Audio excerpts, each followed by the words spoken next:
What is up, guys, and welcome back to my channel. Today's video is going to be another chill street photography POV, and this time we'll be exploring the streets of central Los Angeles, as well as Koreatown and Skid Row. All of the photos that you see in today's video are taken on Reflx Lab's 800. It is a Cinestill alternative that can be processed in C41, and it's tungsten balanced, which means that the colors it captures in daylight are ever so slightly off, giving it an overall surreal, unsettling effect. I thought this effect would be perfect for capturing this particular area of LA because so much of the landscape feels frozen in time. It really gave me an unsettling feeling to explore these areas on foot because so much of the sidewalk is completely empty and even the roadways are vast and underpopulated. This, combined with the surreal feeling of stepping back in time that much of the landscape gave me, really set the mood for the overall theme of the photos that I captured on this walk. Now, I already made a video about why LA is so hard to photograph, and in it, I extensively bemoaned the car-dominated infrastructure. This time, visiting LA, I was really determined to find at least something interesting to photograph. And while I did manage to do that, the things that I photographed were all extremely eerie and completely lacking people. That's an interesting vibe, especially on this film stock that is already conditioned to be eerie looking in the sunlight. But the actual experience of walking through these streets, trying to find things to photograph, really put me in a weird place.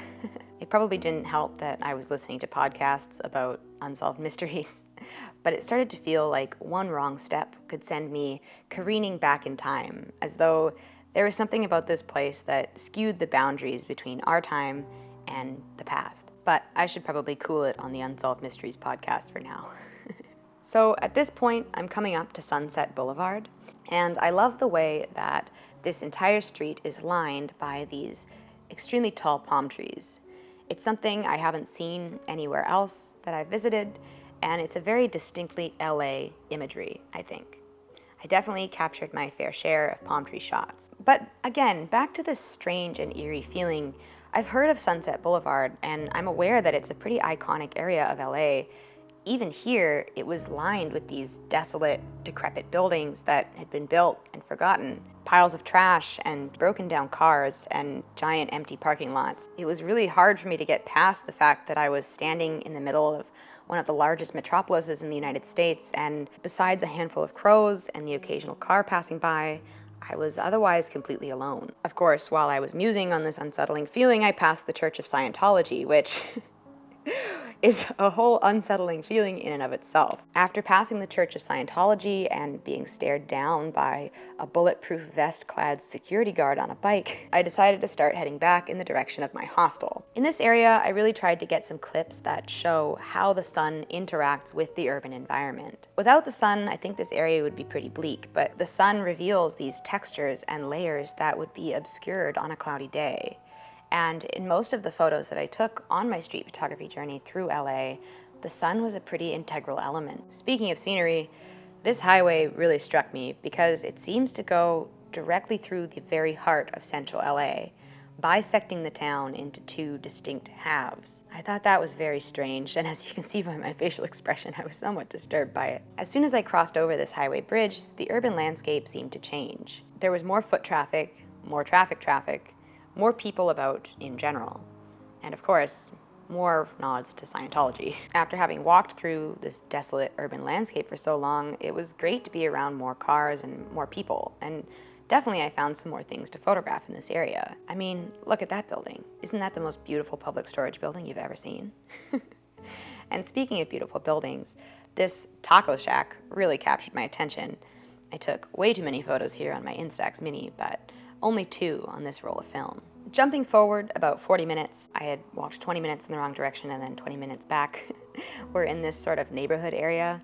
I found this vehicle and I wanted to photograph it in a way that wouldn't be too cliche. I had initially planned to stay out of neighborhoods because typically they're not particularly interesting for street photography, but after walking through these large, desolate commercial areas for so long, I decided that maybe neighborhoods would be a nice change of pace. I started walking towards this neighborhood street, which took me slightly off the path that Google Maps had recommended, but I figured that I might be able to get some cool shots of interesting houses and plant life.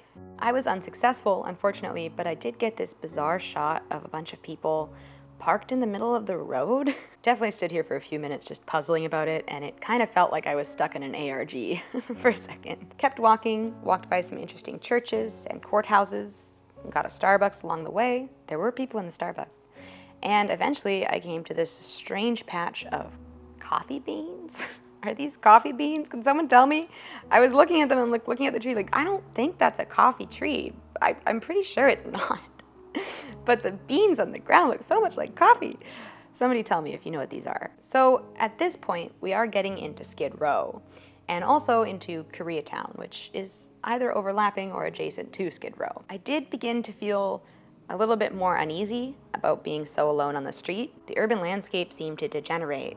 The piles of garbage grew taller, the cars fewer and further between, and the spaces grew more and more liminal. And I mean, look at it. So much of this landscape seems completely frozen in time. I was struck again and again by these old school signs that offered deals that would be unachievable in today's economy. 99-cent tacos, 50-cent laundromat. I felt again like I was walking this strange boundary between our time and the past, and that some misstep could send me hurtling over the edge to a time when I really could walk into one of these stores and come out with a meal for under $1. As we come to the end of this video, I would like to say a little bit about Reflx Labs as a viable Cinestill alternative. The Reflx Labs 800, previously called 800T, is a 35mm roll, 36 exposures, and capable of being processed in C41. It has the same green-blue cast as Cinestill, especially when shot in daylight, and provides the same red halation effect in areas with intense points of light. I believe that Reflx Labs and Cinestill at this point are offering identical products. And so if you're looking for a Cinestill alternative, and I'll be talking next week about why you might be, I think Reflx Labs is a pretty viable option. Thank you guys so much for watching this video. I really appreciate it. I appreciate you taking the time to engage with my content, to like, subscribe. I'll see you guys next week with a new video. We're going to be talking about sinister Cinestill. So stay tuned for that.